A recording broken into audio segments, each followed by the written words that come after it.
കടലപ്പരിപ്പ് കൊണ്ട് ഒരു കറിയാണ് ഇന്ന് ഞാൻ ഉണ്ടാക്കുന്നത്, ചന ദാൽ ഫ്രൈ. അപ്പോൾ ഇത് ചപ്പാത്തിക്കും റൈസിനും അതുപോലെ പത്തലിനും ഒക്കെ പറ്റിയ നല്ലൊരു കറിയാണ്. ദോശയുടെ കൂടെ പോലും നല്ല ടേസ്റ്റോടുകൂടി നമുക്ക് ഈ കറി കഴിക്കാം. അപ്പോൾ എങ്ങനെയാണ് ഈ കടലപ്പരിപ്പ് വെച്ചിട്ടുള്ള ടേസ്റ്റി ആയിട്ടുള്ള കറി റെഡിയാക്കുന്നതെന്ന് നോക്കാം. അപ്പോൾ കറി ഉണ്ടാക്കാൻ വേണ്ടിയിട്ട് ഞാനിവിടെ 1 കപ്പ് കടലപ്പരിപ്പാണ് എടുക്കുന്നത്. ഈ 1 കപ്പ് കടലപ്പരിപ്പ് കൊണ്ട് കറി ഉണ്ടാക്കി കഴിഞ്ഞാൽ ഒരു 7-8 ആളുകൾക്കൊക്കെ കഴിക്കാനുള്ള കറി ഉണ്ടാവും. അപ്പോൾ 4 ആളൊക്കെയുള്ള വീടാണെങ്കിൽ ഒരു അര കപ്പ് കടലപ്പരിപ്പ് വെച്ചിട്ട് കറി ഉണ്ടാക്കിയാൽ മതിയാവും. അപ്പോൾ ഈ കടലപ്പരിപ്പ് നമുക്ക് നന്നായിട്ടൊന്ന് കഴുകിയെടുക്കാം. നന്നായിട്ട് കഴുകിയതിന് ശേഷം ഇതുപോലെ കടലപ്പരിപ്പിൽ വെള്ളം ഒഴിച്ച് വെക്കുക. കുറഞ്ഞത് 3 മണിക്കൂറെങ്കിലും ഈ കടലപ്പരിപ്പ് നമുക്കൊന്ന് സോക്ക് ചെയ്തെടുക്കണം. അപ്പോൾ അതിന് വേണ്ടിയിട്ട് നമുക്കിതിവിടെ അടച്ച് വെക്കാം. 3 മണിക്കൂറിന് ശേഷം കറി ഉണ്ടാക്കാം. 3 മണിക്കൂർ കഴിഞ്ഞിട്ടുണ്ട്. കടലപ്പരിപ്പ് നന്നായിട്ട് കുതിർന്ന് വന്നിട്ടുണ്ട്. ഇനിയിപ്പോൾ നമുക്ക് രാവിലെയാണ് കറി ഉണ്ടാക്കേണ്ടതെങ്കിൽ തലേദിവസം രാത്രി സോക്ക് ചെയ്ത് വെച്ചാൽ മതി. ഓവർനൈറ്റ് വെച്ചാലും കുഴപ്പമൊന്നുമില്ല. കുറഞ്ഞതൊരു 3 മണിക്കൂർ വെക്കുക. ഇനി നമ്മൾ കുതിർത്ത് വെച്ച വെള്ളം മുഴുവൻ കളഞ്ഞതിന് ശേഷം ഈ കടലപ്പരിപ്പ് നമുക്കൊരു പ്രഷർ കുക്കറിലേക്ക് ഇട്ട് കൊടുക്കാം. ഇനി ഇതിലേക്ക് 3 കപ്പ് വെള്ളം ചേർക്കാം. 1 കപ്പ് കടലപ്പരിപ്പിന് 3 കപ്പ് വെള്ളമാണ് ചേർക്കുന്നത്. ഇതിലേക്കൊരു 1/4 ടീസ്പൂൺ വരെ മഞ്ഞൾപ്പൊടി ചേർക്കാം. എന്നിട്ടൊന്ന് മിക്സ് ചെയ്യാം. അതിനുശേഷം നമുക്ക് ഈ പ്രഷർ കുക്കർ അടച്ച് വെച്ച് ഇതിൻ്റെ വെയിറ്റ് ഇട്ട് കൊടുത്തതിന് ശേഷം അടുപ്പത്തേക്ക് മാറ്റാം. അടുപ്പത്ത് വെച്ചിട്ട് ഒരു 3 വിസിൽ വരുന്നത് വരെ നമുക്കിത് വേവിക്കാം.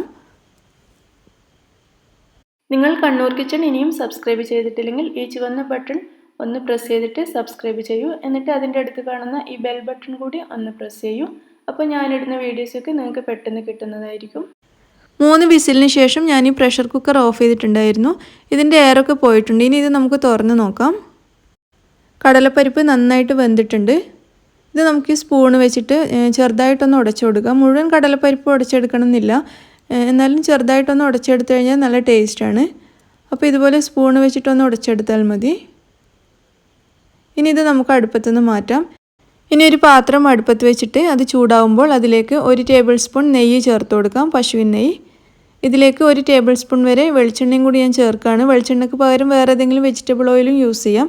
അതുപോലെ മുഴുവനായിട്ട് നെയ്യോ അല്ലെങ്കിൽ മുഴുവനായിട്ട് ഓയിലോ അത് ഓരോരുത്തരുടെ ഇഷ്ടത്തിനനുസരിച്ച് ചെയ്യാം. പക്ഷേ നെയ്യ് ചേർക്കുകയാണെങ്കിൽ ഒന്നുകൂടി നല്ല ടേസ്റ്റ് ആയിരിക്കും കറി. ഇതിലേക്ക് 1 ടീസ്പൂൺ കടുക് ചേർത്ത് കൊടുക്കാം. കടുക് നന്നായിട്ടൊന്ന് പൊട്ടി വരുന്നുണ്ട്. കടുക് മുഴുവൻ പൊട്ടിക്കഴിയുമ്പോൾ നമുക്കിതിലേക്ക് 1/2 ടീസ്പൂൺ ചെറിയ ജീരകം ചേർക്കാം. ചെറിയ ജീരകം കൂടി ഒന്ന് നന്നായിട്ട് പൊട്ടി തുടങ്ങുമ്പോൾ നമുക്കിതിലേക്ക് 1 സവാള ചെറുതായിട്ട് അരിഞ്ഞത് ചേർത്ത് കൊടുക്കാം. ഇതൊരു വലിയ സവാളയാണ്, ചെറുതാണെങ്കിൽ 2 എണ്ണം എടുക്കുക. സവാള നന്നായിട്ടൊന്ന് വഴറ്റിയെടുക്കാം. ചെറിയൊരു ബ്രൗൺ കളറാകുന്നത് വരെ സവാള നന്നായിട്ട് വഴറ്റുക.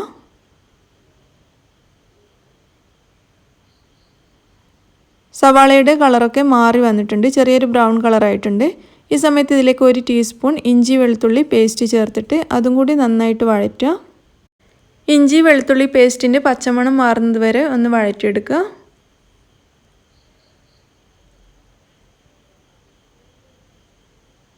ഇനി ഇതിലേക്ക് 3-4 ഉണക്കമുളക് 2-3 കഷ്ണങ്ങളായിട്ട് കട്ട് ചെയ്തതിന് ശേഷം ഇതിലേക്ക് ഇട്ട് കൊടുക്കാം.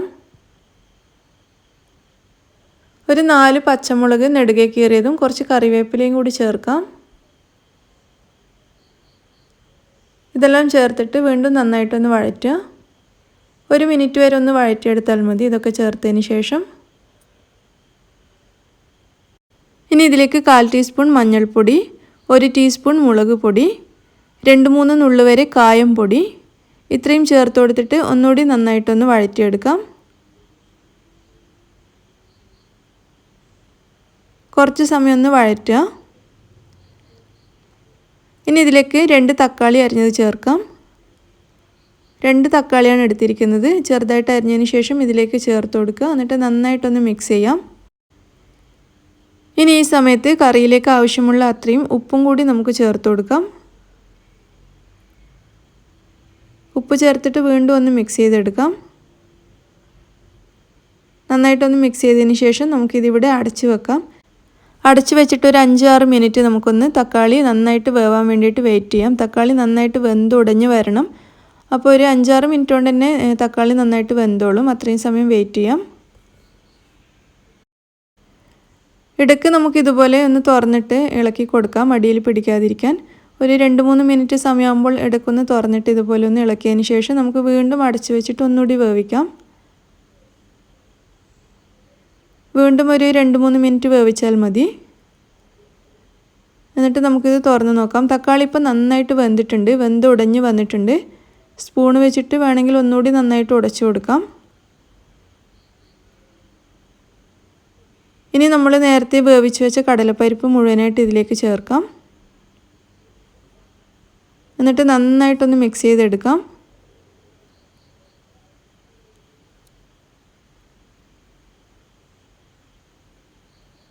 ഈ കറിയിൽ ഞാൻ വേറെ വെള്ളമൊന്നും ചേർത്തിട്ടില്ല, നമ്മൾ വേവിക്കാൻ ഉപയോഗിച്ച വെള്ളം മാത്രമേ ഉള്ളൂ. അപ്പോൾ ഇത് അല്പം തിക്കായിട്ടാണ് ഇരിക്കേണ്ടത് ഈ കറി. അപ്പോൾ ലൂസായിട്ടുള്ള കറി നിങ്ങൾക്ക് വേണമെന്നുണ്ടെങ്കിൽ അല്പം കൂടി വെള്ളം ചേർക്കാവുന്നതേ ഉള്ളൂ ഈ സമയത്ത്. അപ്പോൾ ലൂസായിട്ടാണ് ഇരിക്കേണ്ടെങ്കിൽ ആവശ്യമുള്ള അത്രയും വെള്ളം ചേർത്ത് കൊടുക്കുക. ഞാനിപ്പോൾ ഇതിൽ വെള്ളമൊന്നും ചേർത്തിട്ടില്ല. കറി ഇവിടെ നന്നായിട്ട് തിളച്ച് തുടങ്ങിയിട്ടുണ്ട്. ഒന്നുകൂടി നന്നായിട്ടൊന്ന് മിക്സ് ചെയ്തതിന് ശേഷം നമുക്ക് ഈ കറി വീണ്ടും അടച്ച് വെച്ചിട്ട് ഒരു 5 മിനിറ്റ് ചെറിയ തീയിൽ വേവിക്കാം.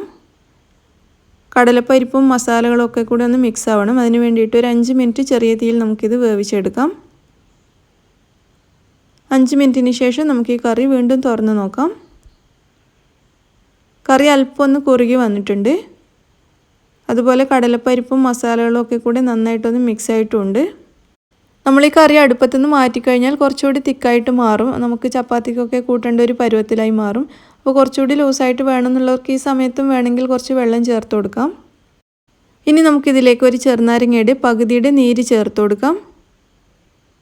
1/2 ടീസ്പൂൺ ഗരം മസാല പൗഡറും കൂടി ചേർക്കാം. 1 ടീസ്പൂൺ കസൂരി മേത്തി ചെറുതായിട്ടൊന്ന് ചൂടാക്കിയതിന് ശേഷം ഇതുപോലെ കൈവെള്ളയിൽ വെച്ചിട്ട് നന്നായിട്ടൊന്ന് പൊടിച്ചതിന് ശേഷം ചേർത്ത് കൊടുക്കാം. 1 ടീസ്പൂൺ കസൂരി മേത്തിയാണ് ചേർത്തിരിക്കുന്നത്. ഇത് മൂന്നും ചേർത്തതിന് ശേഷം വീണ്ടും ഒന്നിങ്ങനെ ഇളക്കിയിട്ട് നന്നായിട്ട് മിക്സ് ചെയ്യാം. ഇനി ഇതിലേക്ക് കുറച്ച് മല്ലിയില അരിഞ്ഞതും കൂടി ചേർത്തിട്ട് ഒന്നുകൂടി മിക്സ് ചെയ്തെടുക്കാം. അപ്പോൾ നമ്മുടെ ചന ദാൽ ഫ്രൈ ഇവിടെ റെഡി ആയിട്ടുണ്ട്. നല്ല ടേസ്റ്റി ആയിട്ടുള്ള കടലപ്പരിപ്പ് കറിയാണ്. അപ്പോൾ നന്നായിട്ടൊന്ന് മിക്സ് ചെയ്തതിന് ശേഷം നമുക്കിതിനെ അടുപ്പത്തുനിന്ന് മാറ്റാം. കറി ഇവിടെ റെഡിയായി കഴിഞ്ഞിട്ടുണ്ട്. അങ്ങനെ നമ്മുടെ നല്ല ടേസ്റ്റി കറി റെഡിയായി. നമുക്കിത് ചപ്പാത്തിക്കോ അല്ലെങ്കിൽ പൂരിക്കോ നെയ്ച്ചോറിനോ എന്തിൻ്റെ കൂടെയും നല്ല കോമ്പിനേഷനാണ്. റെസിപ്പി എല്ലാവർക്കും ഇഷ്ടമായി എന്ന് വിചാരിക്കുന്നു. ഇഷ്ടമാണെങ്കിൽ ലൈക്ക് ചെയ്യാനും ഷെയർ ചെയ്യാനും മറക്കരുത്. നിങ്ങളുടെ അഭിപ്രായങ്ങൾ അറിയിക്കുക. താങ്ക്